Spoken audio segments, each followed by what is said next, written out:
I heard it loud and clear, right in front of everyone. My own son smirking, saying, "You're bad luck, Dad. Everything goes wrong around you." The room went silent for a moment, and I felt my chest tighten like a vice. I had spent decades working, sacrificing, making sure he had every opportunity, and here he was, tossing my life's effort aside like it meant nothing. Anger bubbled up, but so did something else, a quiet determination. He thought it was just words, just a joke. But that day, everything changed. It wasn't just the words that cut, it was how he said them. The laugh, the casual flick of his hand, the way his friends snickered behind him. I could feel the weight of their eyes, the faint smell of spilled coffee and polished wood from the meeting room pressing down on me. My hands tightened around the chair I was sitting in, knuckles whitening. Everything I had done for him, every late night, every favor, every silent compromise, flashed through my mind. I wanted to speak, to defend myself, but the words stuck in my throat. Instead, I just sat there, pretending to be calm while my heart raced. My mind went over every instance where I had helped him. The introductions, the advice, the sleepless nights ensuring he could chase his dreams, all dismissed in a single, careless sentence. And then came the whisper of doubt that cut deeper than the insult. Had I really been unlucky all these years? Or was he the one who hadn't learned respect? My pulse thumped like a drum in the silent room, matching the rising heat in my chest.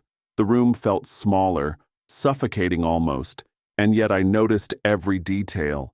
The way the sunlight hit the polished table, the faint scent of his cologne, the nervous shift of one of his colleagues. I realized in that moment that this wasn't just embarrassment, it was a turning point. I wouldn't forget this. I wouldn't forgive it lightly. Something had to be done, not out of spite, but to make him see the truth he had ignored for too long. Now, before I tell you what happened next, I need to ask you, what would you do if your own child called you bad luck in front of everyone? Would you stay silent like I did, or would you snap? Write it in the comments. I'm really curious to see what you do. And if you think he needed a lesson, hit that like button so I know I'm not alone. Don't forget to subscribe. I've got more stories where the disrespect comes back around in ways they never see coming. I suppose I should tell you a little about myself, not because it excuses what happened, but so you understand why his words cut so deep. I wasn't born with much. My childhood was filled with the smell of coal fires, the creak of old floorboards, and the constant hum of my father's disappointed sighs. I learned early that life doesn't hand out favors. You either work for it, or you get left behind. I remember my first job like it was yesterday. I was barely 12, delivering newspapers before the sun had even risen. My hands were raw, my back ached, but there was a pride in that work, a sense of earning something that nobody could take away. Every coin I saved felt like a small victory. My mother would smell of bread and tea, her gentle voice telling me I was doing good, that every effort mattered. I held on to those lessons because they became the foundation of who I am. Years later, when I met my wife, your grandmother, life finally began to feel like it might have some balance. We didn't have much, but we had each other, and I worked double shifts so we could have a home where our children would never feel the scarcity I felt. I wanted my son to have opportunities I never had. I poured myself into his life, quietly, tirelessly. I wasn't a showy father. I wasn't the one giving expensive gifts or cheering at every game. I did the things people don't notice, helping with homework when no one else could, fixing his bike at midnight when he got it for Christmas, staying up late to help him fill out forms, sending him to the right connections to make his first small business deal. I remember introducing him to Mr. Allen, a client who would later become instrumental in his early ventures. I didn't do it for praise or recognition. I did it because I wanted him to succeed, wanted him to see that doors open for those willing to knock patiently. I thought those small efforts mattered. I thought they were appreciated. But somewhere along the way, something shifted. He grew confident, which is good, but also arrogant. He stopped seeing the subtle, invisible scaffolding I had built beneath him. I'd give advice, and it would be ignored. I'd guide him gently, and he'd shrug it off. And yet, I kept quiet, kept helping, because love doesn't count mistakes or disrespect, or at least I thought it shouldn't. I often think back to the evenings we spent at the old kitchen table. The smell of my wife's stew would fill the room, the fading sunlight catching the dust in the corners. I would watch him scribble his dreams into notebooks, ideas for businesses, inventions, ways to make a name for himself. I'd tell him stories of my youth, of mistakes I made, of lessons learned the hard way. I wanted him to learn without the bruises I had. I thought those stories mattered. I thought they were seeds that would grow. And yet none of it seemed to stick. He grew impatient with guidance, frustrated by reminders, irritated by even the mildest advice. There were moments, fleeting at first, then more frequent, when he would snap at me, roll his eyes, or dismiss my words with a smirk. I told myself it was part of growing up, part of finding independence. I reminded myself that every generation rebels against the previous one, but inside, a small ache began to form, one that would linger and grow unnoticed, like a shadow at the edge of a room. I also remember the sacrifices I made in silence, the jobs I turned down, the late nights working overtime, the weekends spent teaching him instead of resting, all to give him a head start. I never boasted about it, never expected recognition, but love has a strange way of turning invisible when it's constant. And when he called me bad luck in front of his friends, his colleagues, everyone I had worked so hard to impress, it wasn't just words. It was a dismissal of a lifetime. It was a slap to everything I had built, quietly, carefully, for him. It hurt, yes, but more than that, it lit a fire. Not a fire of anger exactly. That would have been too easy, but of purpose. I realized then that he hadn't seen the world I'd tried to prepare him for. He hadn't recognized the opportunities that had been handed to him carefully, strategically, like a map to success. And now, it seemed, he was ready to trample over everything I had done, thinking I was the obstacle. That day, I made a silent vow. I would let him continue on his path, but I would make sure he understood the consequences of arrogance. I wouldn't speak to him about it. Not yet. I would watch, wait, and when the time was right, I would make sure he saw the lesson in full. Not through anger, not through confrontation, but through the quiet, precise truth of his own actions, because by the time he realized what had happened, it would already be too late to deny it. And that, I thought, would be the most satisfying way for him to understand that luck is never random. After that day, I noticed the little ways my son tested boundaries, the subtle ways he disrespected everything I'd built for him. It started small, ignoring my calls when I offered advice, canceling meetings I had arranged for him with important contacts, brushing off warnings about people I knew were trouble. Each slight felt like a pinprick, a reminder that respect is earned, not inherited. Then came the first real complication. One afternoon, I overheard him on the phone with Mr. Allen, the man I had introduced him to years ago.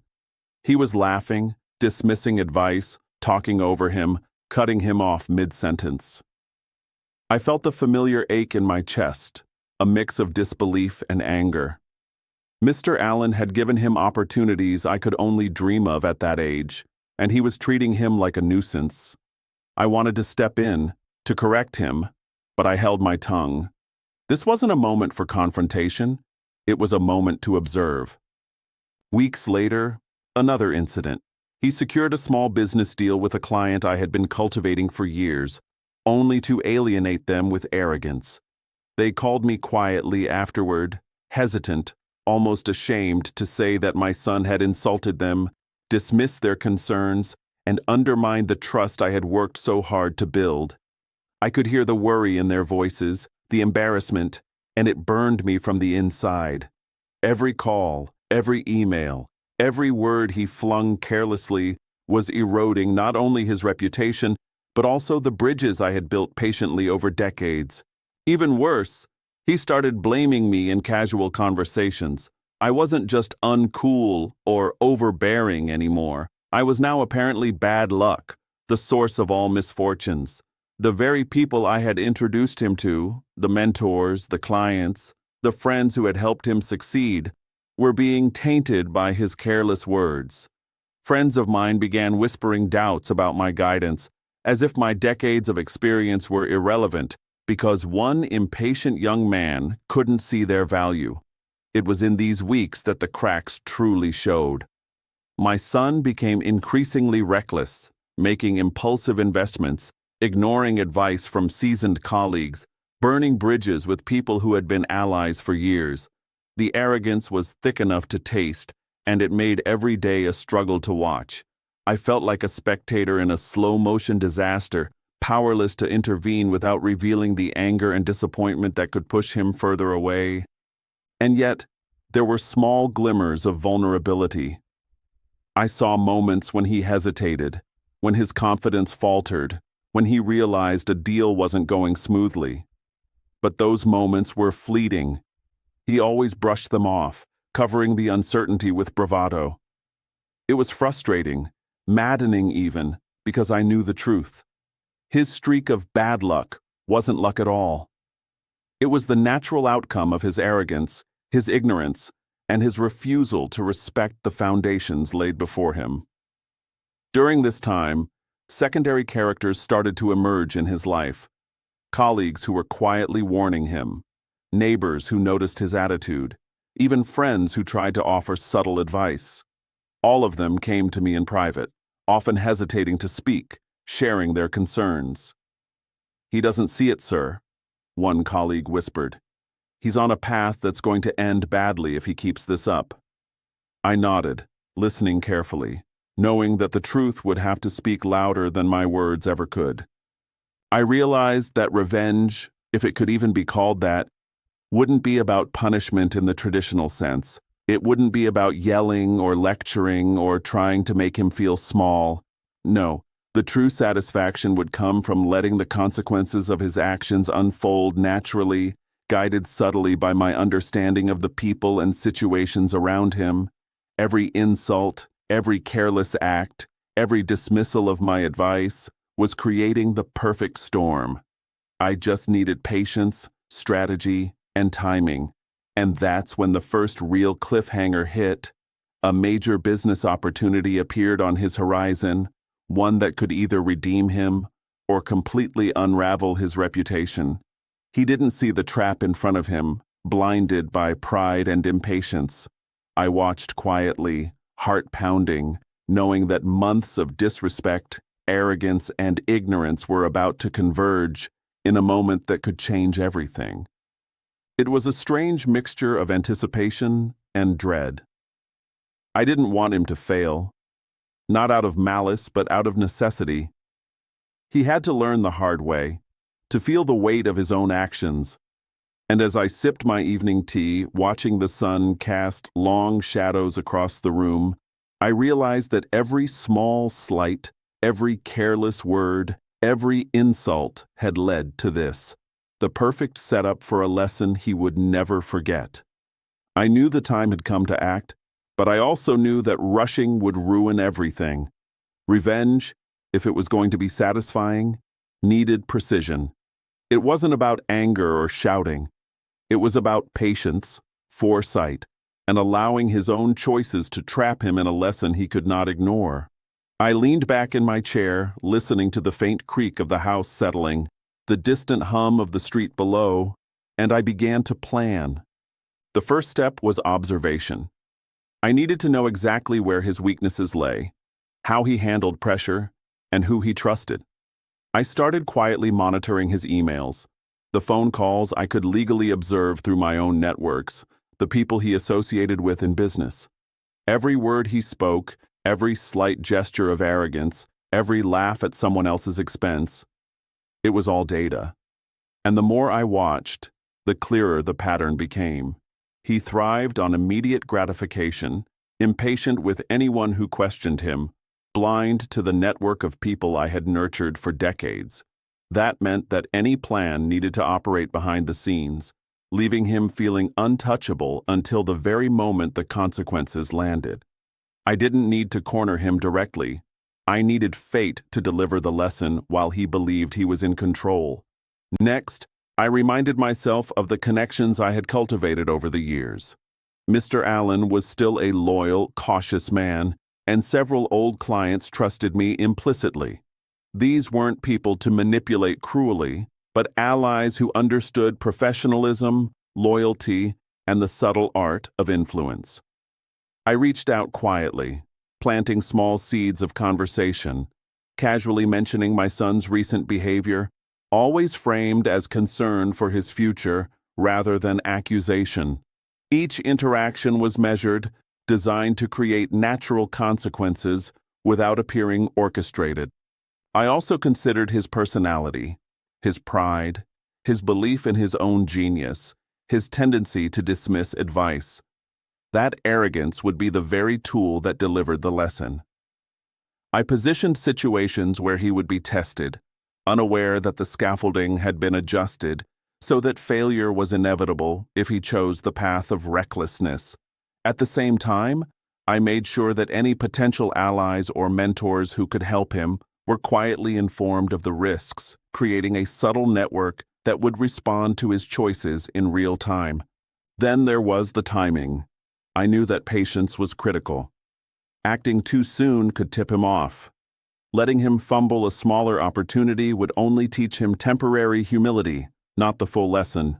The perfect moment was the upcoming business deal I had been tracking, one that he had chased eagerly, bragging about to anyone who would listen.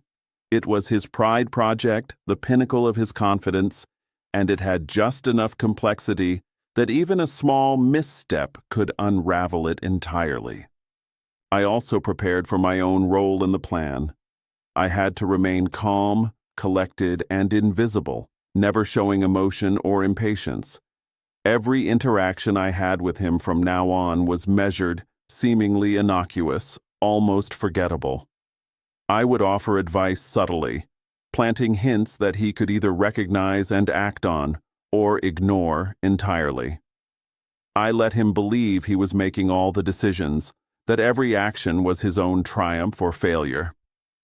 In reality, the path had been carefully arranged so that his choices would guide him exactly where they needed to go. The anticipation was almost unbearable. I found myself replaying scenarios in my mind late at night, imagining the look on his face when he realized the consequences of his arrogance. But I reminded myself, patience. Every move, every word, every step had to be deliberate. A single miscalculation could ruin the impact, and I wanted this to be unforgettable, a story he would carry with him for the rest of his life.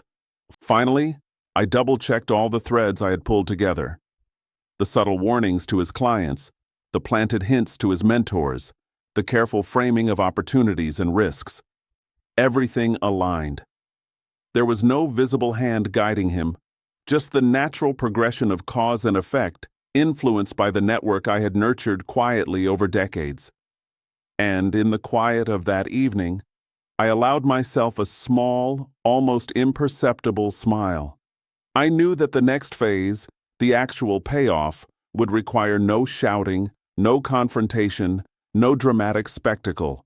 All it would take was for him to continue being exactly who he was, arrogant, impatient, and dismissive, while the world responded accordingly.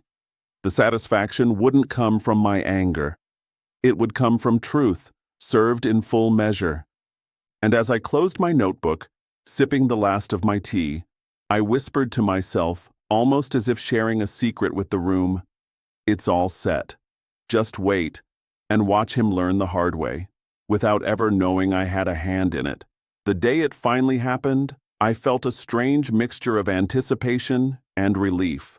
Months of careful observation, patient planning, and subtle influence had led to this moment.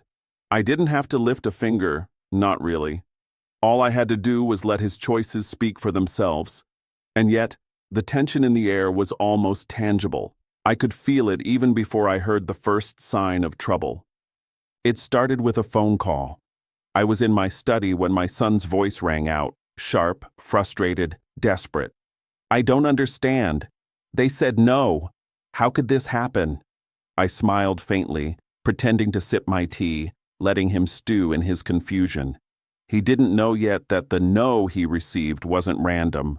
It was the direct result of every arrogance-laden decision he had made over the past months, dismissing advice, insulting mentors, ignoring the trust I had painstakingly helped him earn.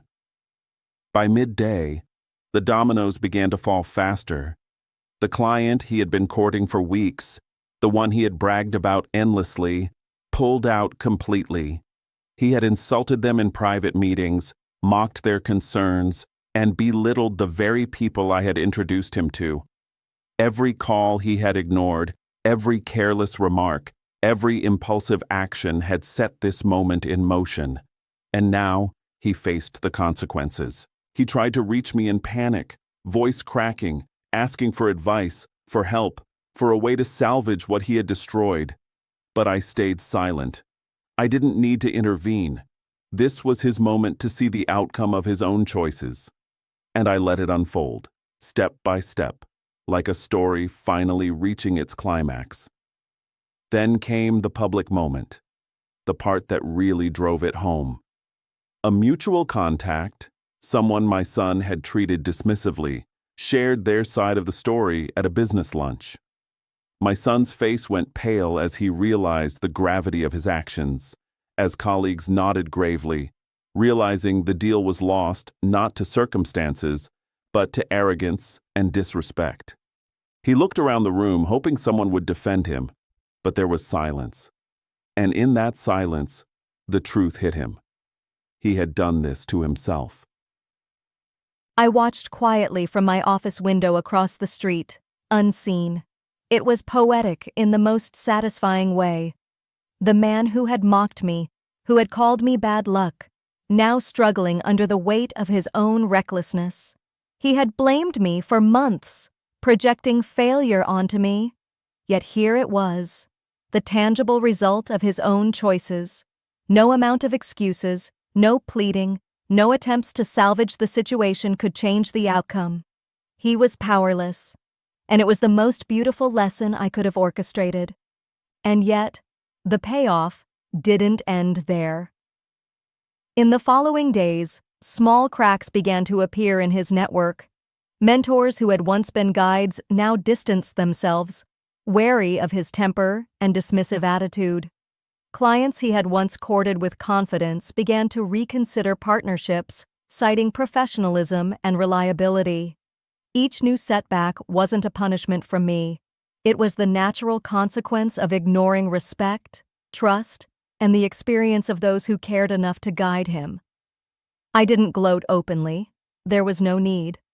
I simply carried on my daily life, tending to small routines, enjoying my tea, reading the morning paper.